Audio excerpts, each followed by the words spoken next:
Hello, everybody. Let me just get us set up here, and I will start our presentation for this first lecture in our class. Pull up PowerPoint, hit launch, move myself down over to the corner. All right. Hope you all are doing well. Welcome to Lecture 0 of Philosophy 101 101, Introduction to Mycological Philosophy. Over here on the side, you'll see our course textbook, All That the Rain Promises, and more. A Hip Pocket Guide to Western Mushrooms by David Aurora. Um, we are going to be learning about mushrooms and learning philosophy with mushrooms. That's a joke. The real class is Philosophy 2600, Ethics in Science. And what I want to do today is sort of do the video equivalent of syllabus day that you would get in most classes, which is why this is lecture 0 and not lecture 1. We're going to talk a little bit about the syllabus. We're going to talk about different things that you can expect in this class, and we'll talk about course themes at the end. I'm trying to keep this to around 20 minutes. When I practiced it, it was 25, but I also did some edits on the fly, and I'm talking faster because I'm recording. So we'll see how this goes. So a little about me, your instructor. My name is David Mack, and I'm not big on titles, so you can call me David. You don't have to call me professor. But if you're the kind of person who likes to be formal, that's okay too. I don't have my doctorate yet, though. I'm earning it. I'm currently working on a PhD in philosophy here at UNT. And before that, I worked as a summer camp director, a wilderness trip leader, pretty much everything you could have in the area of outdoor leadership. That's what my master's is in. Before that, I studied ministry. Um, I'm not using this as a class about religion, but religion does come up because it's an area of academic interest for me. And wherever there is ethics, the religious question follows. My areas of academic interest are religion and environmental philosophy, particularly where this intersects with ethics and science are questions of what to do about climate change, things like that. So that will hopefully come up as these lectures progress as well. What we're going to do here is talk about matters of housekeeping. By housekeeping, I mean things that you need to know to do well in this class. The real title of this lecture could be How to Get an A in My Class. So the first thing you can do is read the syllabus. And here I'm going to turn it over to my colleague, Snoop Dogg, to tell you why you should read the syllabus.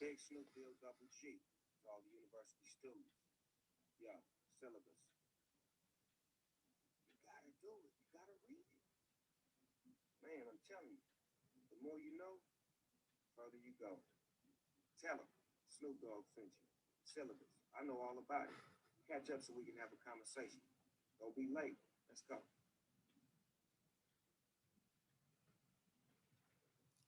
Snoop Dogg says read the syllabus, please. Read the syllabus. It has all the information on all your assignments in it. And I'm going to do my best to reiterate these things. It is also all available on Canvas if you need that. First off, my office hours. I want to do these Wednesday mornings from 10 a.m. to noon via Zoom or by appointment. I'll get that recurring Zoom link plugged into the class calendar probably before this lecture goes up. Then by appointment, look, I know not everybody's available during that time. I want to be accommodating. We're meeting over the internet anyway. Email me. I'll help. Then we have your assignments. And again, if you need help with these, reach out. We have your weekly discussion posts, your quizzes at the end of each module, your midterm, which is available March 1st through 7th, and your final, which is available April 24th through 30th. Each of these assignments composes 25% of your grade, meaning that they all matter, but some matter a little more than others because you could miss a discussion post and still be okay. But if you miss the final, you're not going to do better than 75% of the class. Let's talk about each one in depth. Oh, right. First, more on office hours. Again, I'm going to keep my schedule flexible. It's a way to help you. I'm only teaching the one class in 2 sections this semester, and my own course load as a PhD student is a little bit light. You can also request that my dogs make an appearance.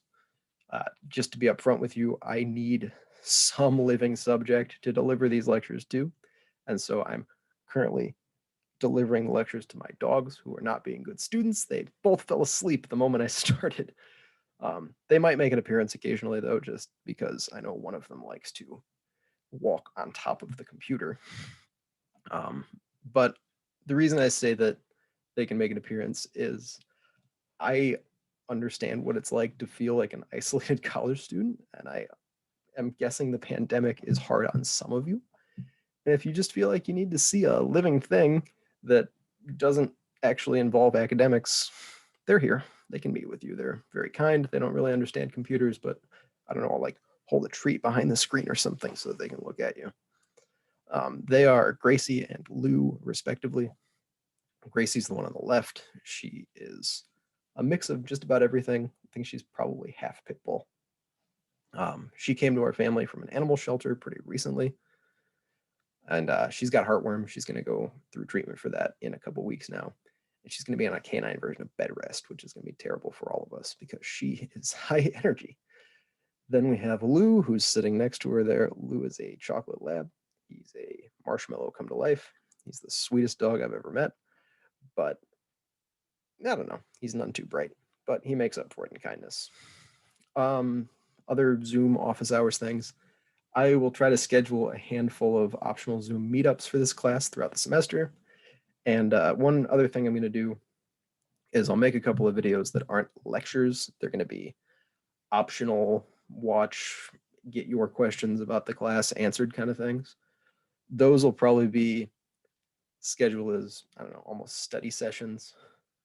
I hope to collect questions that you have through discussion posts. So let's talk about major assignments, and discussion posts is the first one.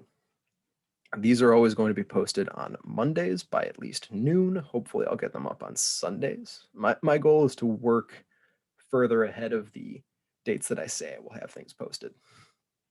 They're always going to be due Fridays at 11:59 p.m. If for some reason you work like 2 full-time jobs during the week and do all your homework on the weekends, let me know, and I will help make accommodations for you. I am no stranger to working while a college student, so I get it. If you need help, let me know. Again, these make up 25% of your grade.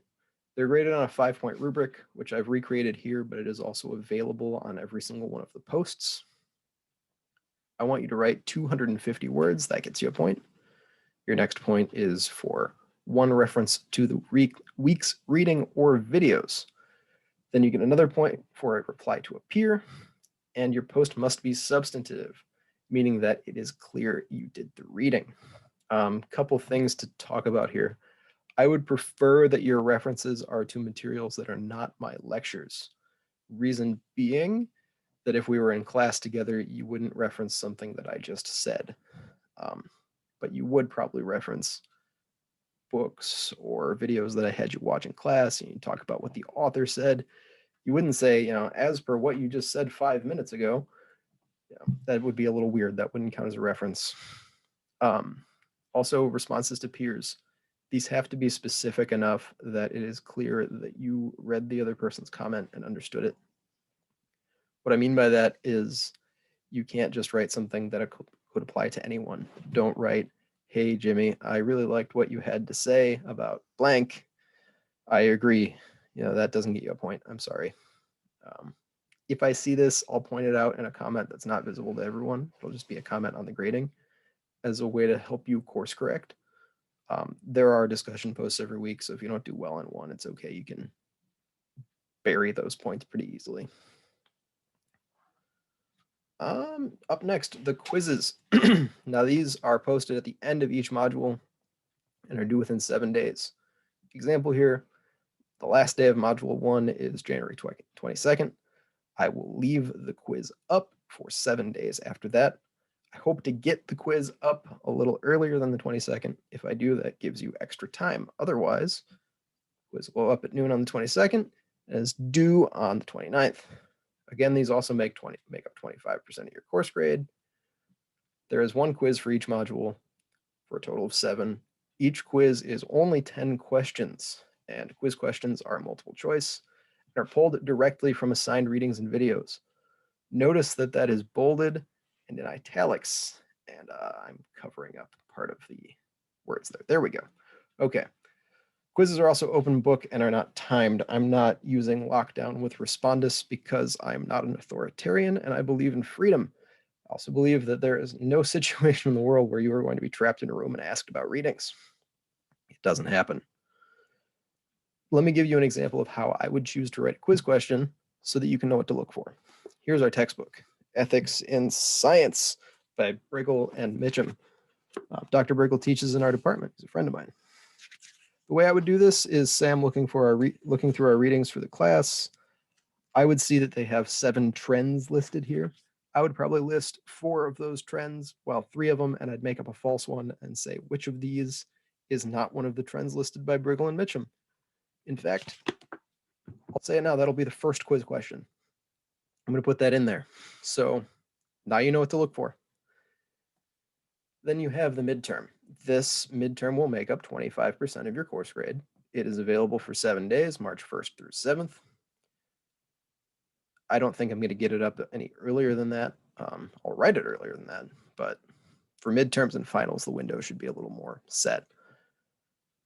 This is going to be kind of like a quiz plus extra work. So 10 multiple choice quizzes pulled directly from assigned readings and videos. Again, I'm going to write those questions exactly the way I write the quiz questions. They're not here to trick you. If you do the reading, you should be able to find it pretty quick. And almost all of my questions will start with, according to whoever, as a way of helping you find where to look for the answer. And if you did the reading, you are already going to know it off the top of your head. And if you didn't, it's a great way for the quiz to be a way for you to find the most important content. I would say, though, please do the reading because it's going to help you with the next 2 things, which are 10 short answer questions, where I'm going to ask you a question and I'm going to want 3 to 5 sentences answering it. And then 1 essay question, where I'll give you some kind of prompt to write, probably 1.5 pages, 2 pages. I haven't decided on the length yet. Answering some kind of question. More details on that coming, but that is going to be the format. Each of those 3 things are going to be weighted equally, by the way. So your 10 multiple choice questions will be weighted just the same as your 10 short answer, which are weighted just the same as the essay question. Gives you a way to, if you're weaker in one of those areas in terms of test taking, you have an advantage in the others. I'm not huge on tests as a way of measuring learning, or online. I'll talk about philosophy of education another time, I think, because I do believe that the way that what we are doing right now on technology becomes its own ethics and science question at some point. You might notice that the final is the exact same format as the midterm. Again, that's to benefit you because you should know what's coming at that point. You should know exactly how the final is going to be. For the final and midterm, I will put out some study guides after I get them written. Just as a way to help you, the dates here are April 24th through the 30th, which, 30th is the last day of the semester. And so if you don't get it in by then, I'm sorry, but you didn't get it in. I can't accept late work on the final. I'm also taking comprehensive exams this semester, and so it's going to be difficult for me to do that anyway. What's next? Course themes. So each of the course themes are separated into the modules, and the first 2 weeks are sort of introductory stuff.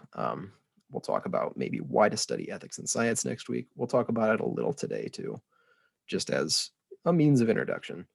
But then we'll move into what is ethics, how do we know right from wrong? What is the philosophical study of ethics like? There's some optional resources there that you can look into, but there will be some lectures and readings to help you there. Then science and its norms. What makes up science? What makes good science? What is normal, as in within the social constraints of what makes good science, and what is abnormal in terms of science?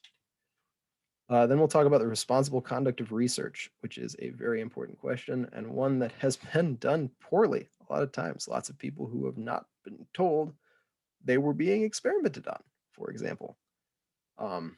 After that, we'll spend the next 2 weeks on science involving human subjects, which is a very sticky question, and actually a very important one for anybody who wants to stay in academia. Even if you're in the humanities, I've had to take a couple of research classes, even in my camping degree, about, say, how to ethically conduct interviews and surveys in a way that you don't ask questions that might cause harm. If you ever want to do any kind of research approved by a university, you're going to have to go through the institutional review board, and they will likely reject you the first time because you have not phrased your questions in a way that are ethical enough. Then we'll talk about policy for science. How can governments and governing bodies and universities, other institutions, set up policies that promote good science and discourage science that might harm someone? And then we'll talk about policy for science, or science for policy, rather. How does science potentially influence government policy, other kinds of policy? This is a really important question in terms of climate change, where climate scientists have research that directly impacts the way that, say, oil futures should be governed or taxed, or carbon emissions. These are important questions. Why study ethics in science? Well, because as much as we might like to believe that science is net neutral or even a net good, it's not always. Science is not neutral. Our first reading for the week talks about the Manhattan Project, which was the project that produced the first nuclear bombs, where these scientists who got together for it believed they were helping the world, but quickly realized the danger of what they had created. Some continued to do research on it, believing that the creation of these weapons acted as a deterrent against their use. Others formed organizations to dismantle nuclear weapons because they were terrified of what they created. There's a very famous quote of Dr. Oppenheimer, who quoted the Bhagavad Gita saying, "I am become death, destroyer of worlds," when he first saw the nuclear bomb set off. And I don't think he meant that in a way that he was celebrating himself. Then there's questions of the impacts of, say, climate science and its reception. And you're going to hear me harp on about climate change a lot in this class because it is my area of interest. But I mean, climate scientists have found themselves caught up in a political discourse that they did not want to be a part of. A side was in some ways chosen for them politically and socially. And whether or not they wanted to remain neutral, neutrality has not been an option for them. And so, how can we explore the ethics of that? Then there is this idea that intelligence is not ethics and sanity is not ethics. One of our readings for this week that I selected was a piece by a monk named Thomas Merton. We're gonna hear from two monks for next week. We're gonna hear from Merton and a Buddhist monk. Merton is Catholic, and he was writing during the Cold War and shortly after World War II.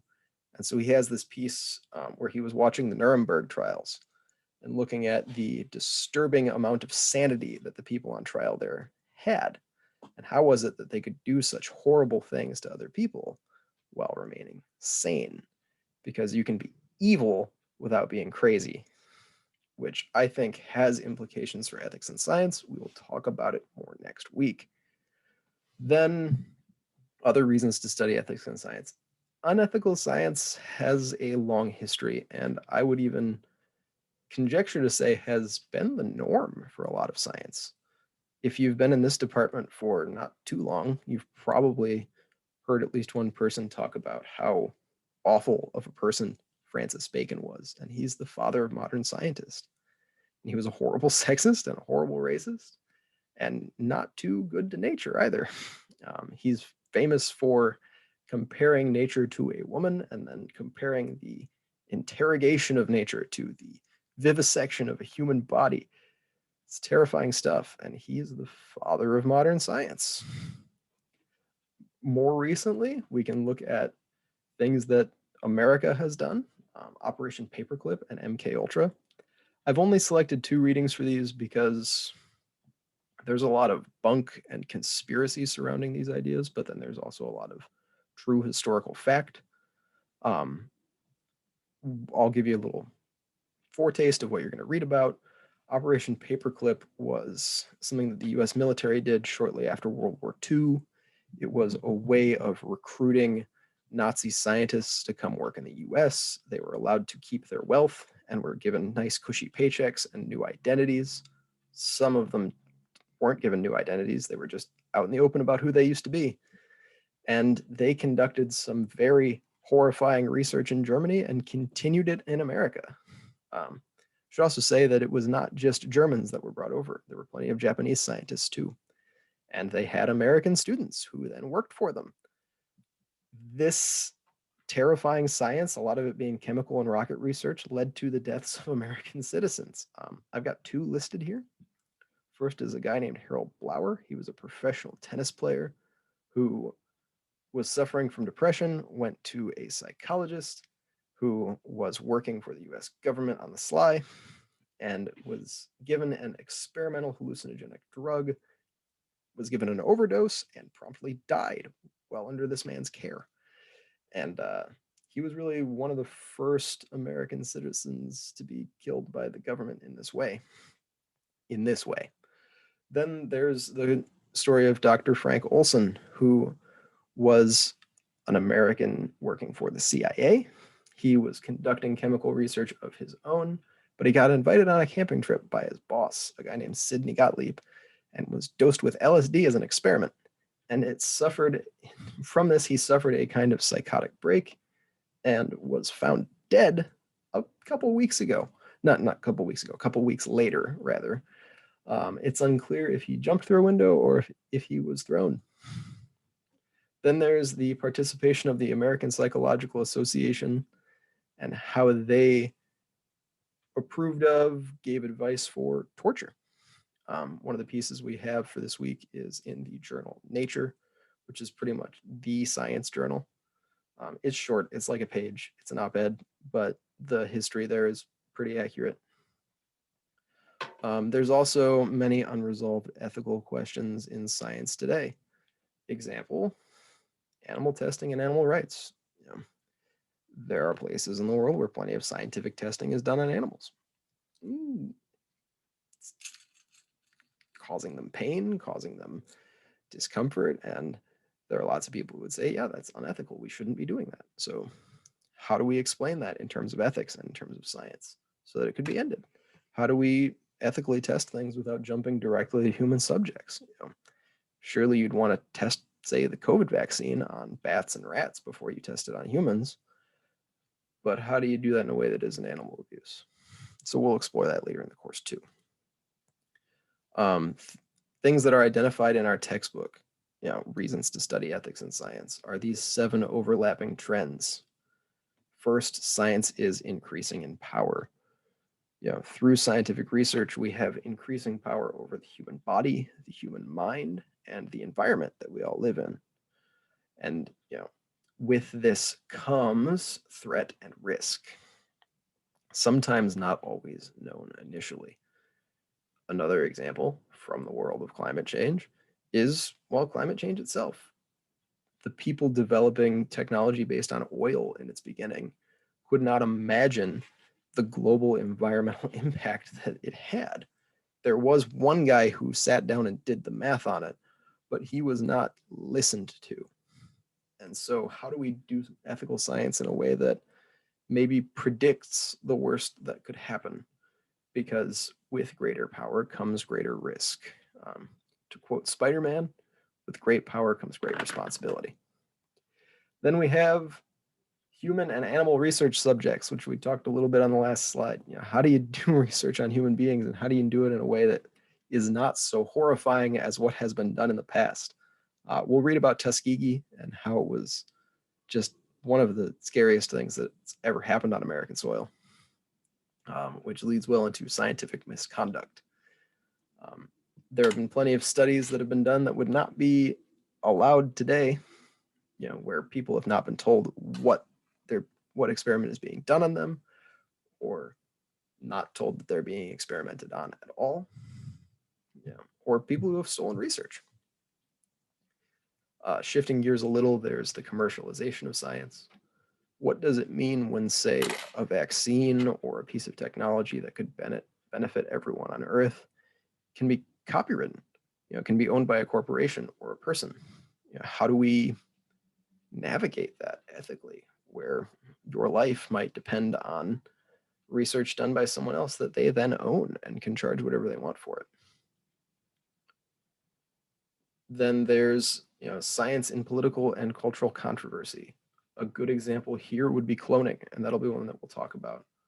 Another example I might put forward is artificial intelligence.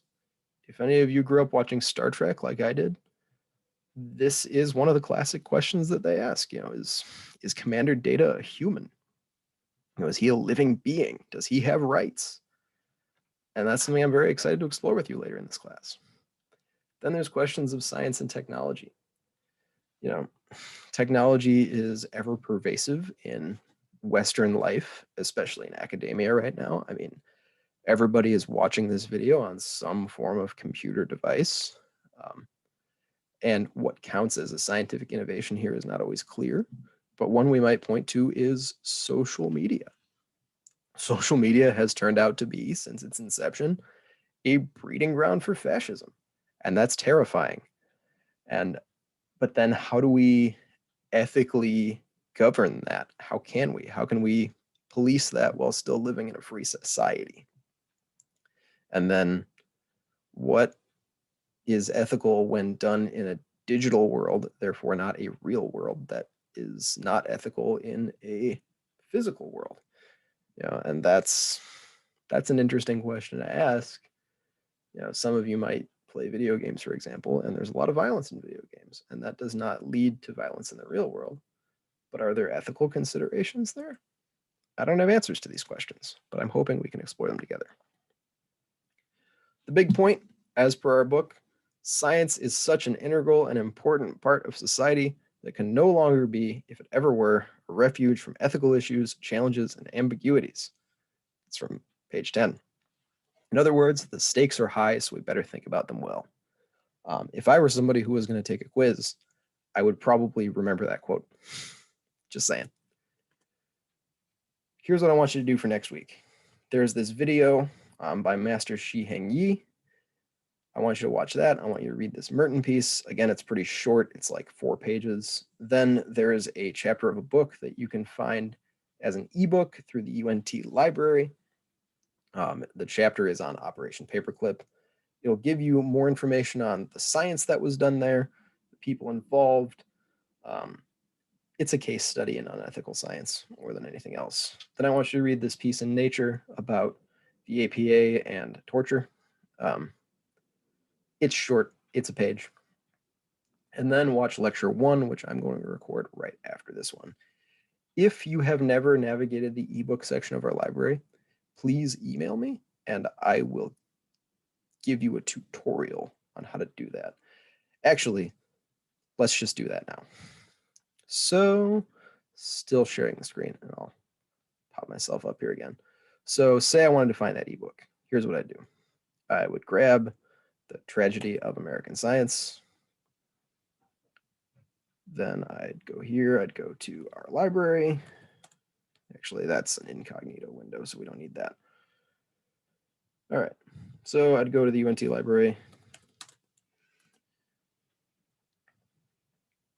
Here we are. And it's the simplest thing. I would just search the title of the book.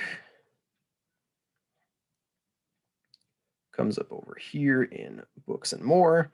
And if you click that link, go through all that, put in your password, it will pull up the reading for you. Just go to chapter 20 and read that. It does not allow me to download a PDF. Otherwise, I would put it up on our Canvas page. Unfortunately, I can't do that. This is the only one that I'm going to ask you to go to the library for, I think. Everything else should be uploaded as PDFs. But with that, oh, wait, we haven't talked about our assignment for next week. One last thing. Your first assignment, discussion post number 1. This is due on Friday at 11:59 p.m. Friday is January 15th. The requirements are, and it's pretty simple, I want you to do 2 things. I want you to introduce yourself. Do this in whatever way you feel comfortable. Share whatever you feel comfortable sharing. Be as general or as specific as you want. If you just want to talk to me about, if you want to talk to everybody about your hobbies, your favorite sports team, what your major is, whatever, I'll write an example. I'll probably talk about how I enjoy sports and Dungeons and Dragons. But really, whatever information you feel comfortable, it's just so that we all can put personalities to faces and names. If you have a name you want to go by, put it there, and I will make sure I call you by that name. I'll take notes. Then I also want you to ask one question about the class, something you're thinking about, something you want to get out of this class, anything. Just, it can be an ethical question. It can be a logistical question about why are assignments the way they are. Just this is your space to ask questions. I will get you answers to those questions, by the way, if I can. If they're more like ethical considerations, well, then I'll incorporate them into a lecture at some point. I also want you to reply to a peer, and that's pretty easy to do. Say you had a class with somebody before, just say, "Hey, Susan, great to see you again. I enjoyed reading your posts in a class this fall. Happy to have class with you again." That's easy enough. Or just if you find somebody else's question or hobbies interesting, or you share something together, great, talk about that too. Then it must have substance. This week, just make sure you're coherent. Read through it, make sure you're not sharing anything uncomfortable for you. Make sure that it makes sense. This is a great opportunity to proofread. And I'm going to waive the point for citing readings for the week, meaning that if you get the post up, congratulations, you get a point already. I will not be giving you that extra point if you don't post anything. Sorry. But that's where we're going to wrap up because I think we're at about time. We're probably over. Yeah, please feel free to reach out. Let me know if you need anything, and you have a good day.